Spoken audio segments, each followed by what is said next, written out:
How to go live on Snapchat. Hello everyone, this is Sabrina here to help you today. So without any further ado, let's get right into the video. So open your Snapchat and then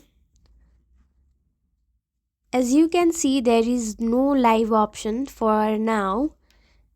Snapchat might add this feature in future, but for now we don't have that option. So what you can do instead is simply take a snap and then add it to your stories, and it will be a snap of the live moment and you can share it in your story. So that's the most possible thing to do. So thank you for watching this video. Make sure to like, share and subscribe to our YouTube channel. If you got any questions, comment them down and I'll catch you in the next one.